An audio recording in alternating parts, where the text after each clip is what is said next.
This is Army of Spies MetaWalk number 1. Ready? Let's go.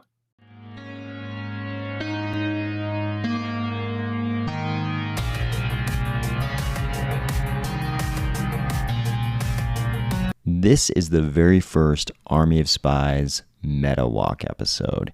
You'll notice this isn't really like the Cardano rumor rundown episodes. This is a little bit more chill. So instead of me hitting you with back-to-back-to-back current events and news items, let's just relax, pour yourself a nice glass of whiskey or red wine, and let's check out this metaverse. Okay, so this is the video where we don't talk about news items and current events in the Cardano ecosystem. We're just going to kind of walk around a metaverse and chill. Because I think in crypto in general, we do a lot of talking about virtual worlds, metaverse projects, the metaverse collectively, whatever label you want to put on these environments, these digital environments, these shared digital environments. But we don't do a lot of actually going into these environments and just seeing where we're at on this development. That's what we're going to do in this video. And you can see here, we are in the Reach metaverse. And if, unlike myself and Elon Musk, you do not believe in Bostrom simulation theory, maybe seeing this little environment will just, be a sliver of a presentation of something that might push you a tiny bit in that direction. Okay, I can't really say I fully believe in Bostrom simulation theory, but I think it's an interesting theory. I think Elon Musk does like 100% believe in it. I think it's an interesting theory. I think it's something that's worth talking about. As you can see out there, that's no man's land. We're not going out there. But inside this room, we have something going on which is relevant to the Bostrom simulation theory thing. If you don't know what Bostrom simulation theory is, this is this theory put out by this professor, Nick Bostrom. And his theory is this: hey, video games are starting to become photorealistic. And I think if you look around this room right here, if we just take a peek around here, you can see, some of these angles, like over here, I don't think this angle would be, the room I'm in. It doesn't seem that dissimilar to a photograph I might take as, say, a tourist inside this building, whatever this is. I don't even know if this is a real building or a completely fictional building, but I could see myself walking into a building like this, taking tourist type photographs, and them looking a lot like this. Sure, my avatar doesn't look completely realistic. It's not necessarily photorealistic. Part of that is that I chose an avatar which aids my anonymity and not necessarily one that looks like a normal person. But the avatar is not photorealistic yet. But this room, you can see this looks very different than the 8-bit video games I played as a kid in the 80s. This is a very different digital world we're inhabiting here than the one in side-scrolling Super Mario Brothers. What Nick Bostrom was getting at, though, is this idea that we're going to continue building more and more video games, and they'll get better and better, more photorealistic. Eventually, at some point in the timeline going forward, video games are going to be indistinguishable from reality. And I think most people can buy into that. I think if you think about video games in general, you can imagine a point in the future where you throw on a headset, maybe like today's Oculus, something more high tech, of course, in the future. And you're suddenly immersed in a world like this that's photorealistic, and you actually can't tell the difference between what you're looking at and the real world. I mean, looking around this room, this is a Cardano Metaverse, Reach. And looking around this room, if I was, I'm just doing this on my laptop right now, but if I were wearing a pair of VR goggles, we start to approach something where it's hard to distinguish between reality and this digital space. And Nick Bostrom's theory is that we're going to get to that point in the timeline when things are indistinguishable, this digital world and the real world. And we're going to have more and more of these video games. And you'll be able to pick pretty much any point on the timeline. Say we pick 2015. right? In 2015, a lot of video games were made, and a lot of those video games sort of emulated the modern world at that time. Earth 2015, some part of Earth. Here's the deal. We already have more simulations in the form of these video games that came out in 2015 simulating the modern world in 2015 than we did the actual world, actual Earth in 2015. There might have been I don't know, 2,000 video games made, 300, pick your number. However many video games you think were made in 2015 that simulated modern time, 2015 Earth. So we're already at this point where we have, maybe 300 times more video game simulations of 2015 than we did base reality 2015. So Nick Bostrom's point, and he would quibble with me on whether or not this was a hypothesis or a theory. People refer to it as Bostrom simulation theory, and he has some nomenclature problems with that. I believe he says it's not a theory, but a hypothesis. And he's not saying it's necessarily the case, but he is saying that in the future, when we get to this point where we have video games that are indistinguishable from reality, and we can pick any year on the timeline, say 2015, there will be more of these video games that are indistinguishable from reality that are simulating 2015 than there are instances of base reality of 2015. Like, we're living in the instance of base reality of 2015, the only one we know about. We're neglecting the possibility of alternate dimensions and all those kinds of things right now. No Einstein-Rosen bridges, just base reality 2015. There's one of those, and there are already 300 video games simulating 2015, right? That number just keeps going up because more and more video games will be made from here going forward that could be 2015. But we'll also get to this point where all the video games will look more like this room right here.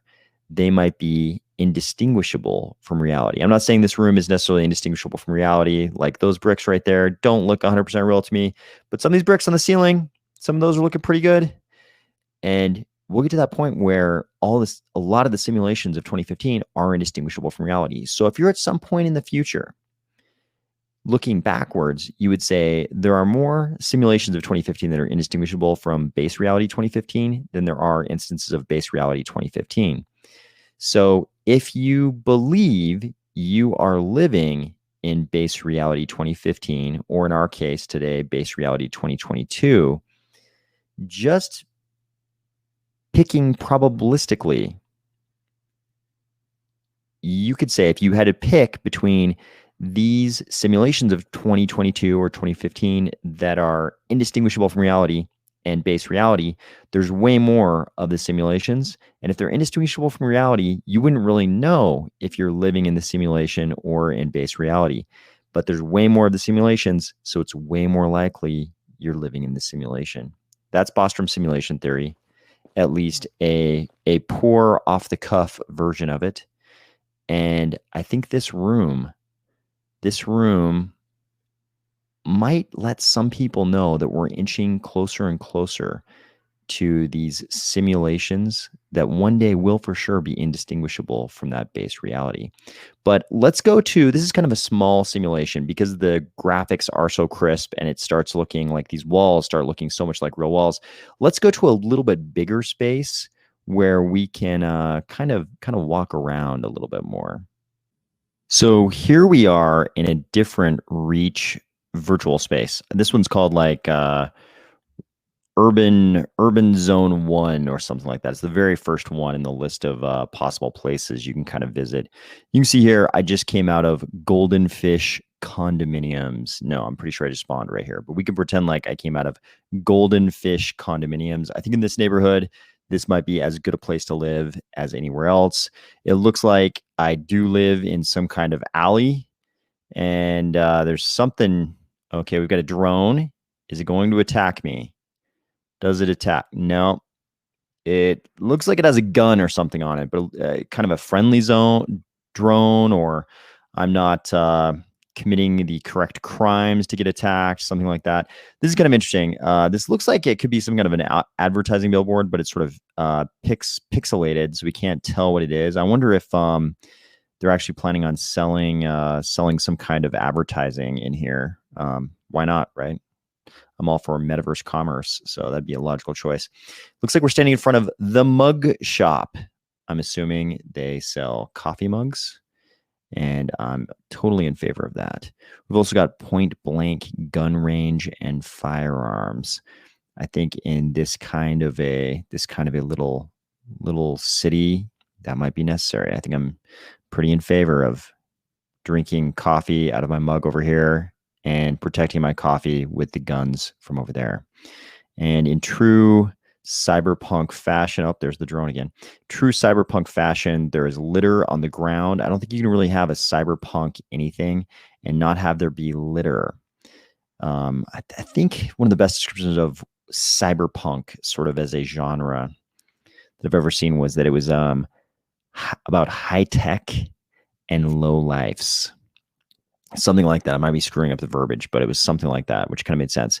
I'm actually more in favor of just the high tech part. I could kind of do without the litter, but I think they're trying to be true to sort of the cyberpunk genre here. So it's got all the litter and things. And what have we got here? This looks like, okay, there's a score and there's some kind of a rotating wheel. So maybe this is some kind of mini game. Can I do I hit the? Okay, I can't tell what's going on.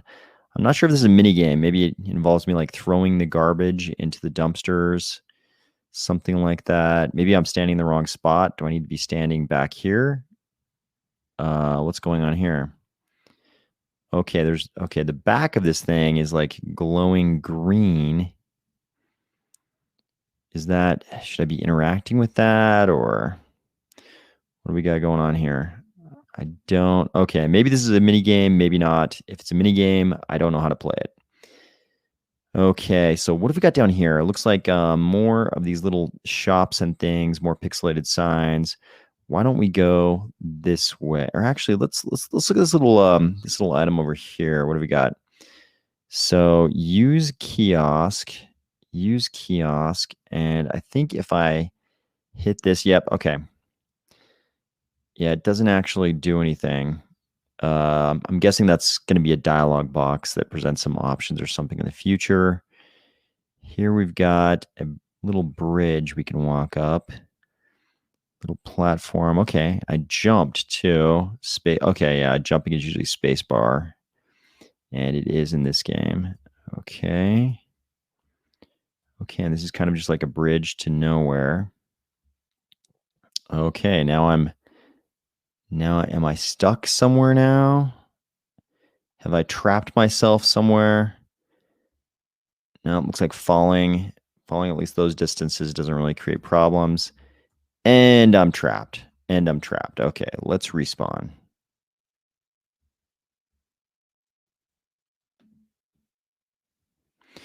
Okay, wow. That was actually an incredibly fast respawn time. I wasn't expecting that. And they respawn me in exactly the same spot. There's the drone again. Okay, let's go a slightly different direction here. Hopefully I don't fall in any holes. That's not my idea of a good time here.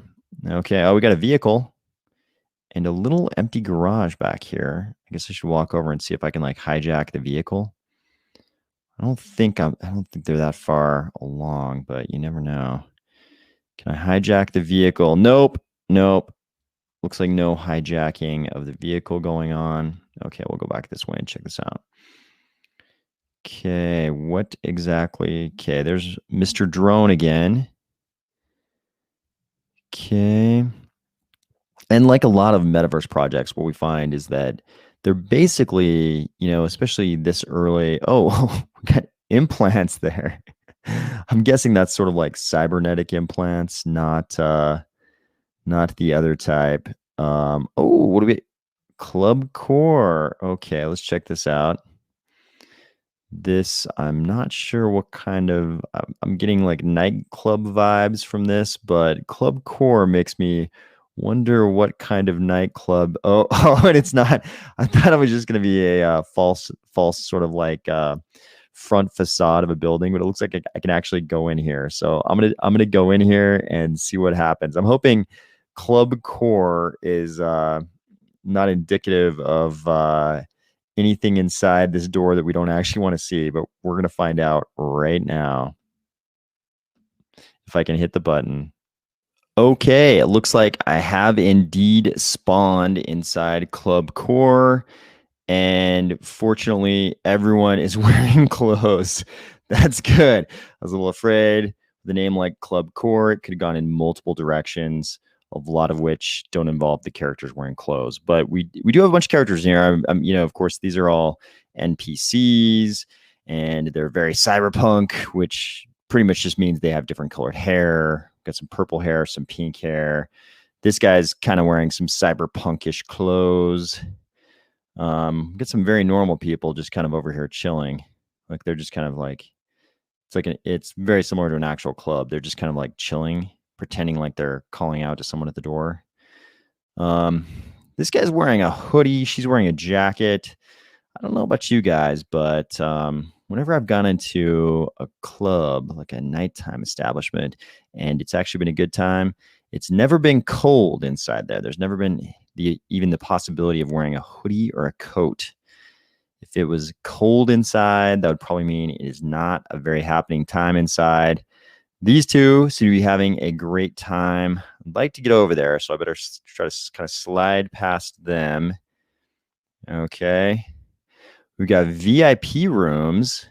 I don't know what would be happening in the VIP rooms, but we can, looks like we can keep ascending this ramp here. And is this the top? Yeah, it looks like we've made it to the top now. And there's more VIP rooms. I'm guessing these are also not VIP rooms I can actually go into. Nope. Okay. So we're here. Can I just jump over this? Yes. Can I fall and die? Nope. Didn't die. Didn't die. Let's see. Oh, yep. Can definitely walk on their table without spilling their drinks. One day in these Cardano metaverses, if you walk on someone's table at the nightclub, the drinks will spill. I'm confident. I'm 100% confident in that. But actually, this kind of space, obviously, we're in the very, very early days of the Cardano metaverses. And I know a lot of you out there are like, I have 20 games underneath my television sits 20 different titles with better graphics than this. Right. I understand. But we're in the early days of these crypto metaverses, and Cardano itself is in its early days. And this is what it looks like when you start. You have to start and then evolve from there. And it looks like that's what our Cardano metaverses are doing. To be honest with you, I'm like super pleased just to see that there's a Cardano metaverse that's already this so extensively interactable. This is like a little tiny neighborhood in a cyberpunk city. I can walk around. There's a nightclub with NPCs in here. I don't think I can really talk to anybody. There's sort of a chat button. I don't know if there's any audio chat yet in Cyberpunk 2077. There's like a text chat button over here. I don't think the NPCs are going to respond if I try to talk to them, but we do have an actual metaverse going on here that we can actually walk around in. This is a great start. I mean, I feel like Cardano metaverses have even only been, an idea for a short amount of time, but we're already at the point where you can go into a virtual space like this, walk around, and experience something that's starting to look a little tiny bit like real life. Out of fairness, I should let you know, there was actually music in there. I couldn't play it here for obvious reasons, but the NPCs were not dancing to silence. There was actually a little bit of music going on in there. So I think what's going to happen with this is I'm going to bring people with me in the future on these metaverse walks, and then we'll have multiple people sort of experiencing Cardano metaverses for what they are today and sort of watching them evolve. Because I think we're going to see if the sort of metaverse theme continues on. I think, the dream market. Are they selling? Are they selling dreams? You can actually go in here. Okay, maybe that'll be a good little adventure for next time. But next time I'll bring somebody with me and we can take a look at these metaverse projects sort of at their birth. And hopefully this will be an interesting juxtaposition between where they are today, and we can look back on this in a few years, see which metaverse projects became something fantastic, which ones languished. I think it's impossible to tell at this point, but it'd be nice to kind of document that and watch these projects grow. I hope you're having a great weekend, and I'll talk to you soon.